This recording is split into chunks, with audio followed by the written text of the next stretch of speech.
All right, robot, here we are outside the gym as usual, and it's dawn. This is my favorite time to do anything. Before we get too much farther on the topic of DMAIC, be sure to like and subscribe to encourage me to do some more of these. DMAIC is a problem-solving method that stands for define, measure, analyze, improve, and control. And all the high-end manufacturers and all of the automotive people and a lot of the refinery people do exactly what that is, but we're going to apply that to fitness today, which is pretty cool. First part of the whole thing is problem definition. Now, most of the time in the case of fitness, problem definition is pretty easy. You're just too damn fat, and that's just the way it is. But there are other measurements of fitness that we can talk about later. And as we get more sophisticated in this, the changing the definition of the problem has a lot to do with what your activities are and what your action is. So anyway, defining the problem, usually pretty easy. When these people say, oh, I don't know where to start with defining the problem. Then that'll lead you to the next step, hopefully. Second thing is measurement. Every problem deserves a good measurement. Most of the time the measurement of the case of fitness is you step on the scale and you don't like what you see, but there are other forms of measurement. I have an old belt that's about 15 years old or maybe 20, and I can always tell what notch that belt is on, and that's my measurement of fitness. That's another good measurement of fitness anyway.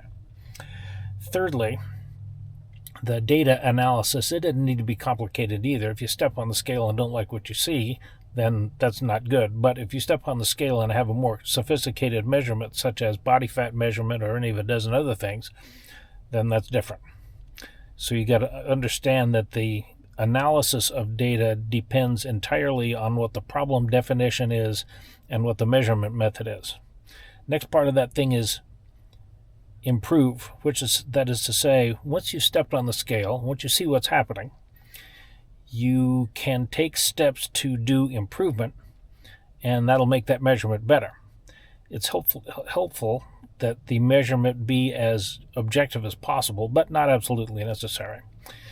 The fitness people that do the bikini modeling, for example, those fitness models, they have a much less objective definition of success than just about everybody else. But the point is, once you figured out what the definition of the problem is, and once you then have figured out what the analysis of that is, it's easy to come up with something that's called an improvement plan based on what the measurements are. Finally, you've got the control phase. Once you've got the improvement plan in place, it's easy to come up with a method to control some variable that's affecting that. And in case of fitness, that has been well understood for many centuries. In the case of manufacturing and some of the high-dollar places where I go, it's not as well understood, and so that's why very often you hire some consultant to come in and give you some potential improvement plans in order to be able to do that.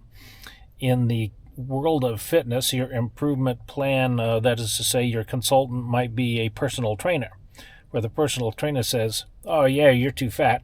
You're objectively measuring it by standing on the scale. The way you're going to improve that is not eating as much and working out some more, and that'll take care of 95% of the problem. And also part of this is defining how often you're going to measure it. If you measure it once a year, that's way bad, and if you measure it too often, that's also way bad. So anyway, that's the story. We'll have much more to say about each one of these things later. In the meantime, I got to go in and do front squat day. Thanks for watching.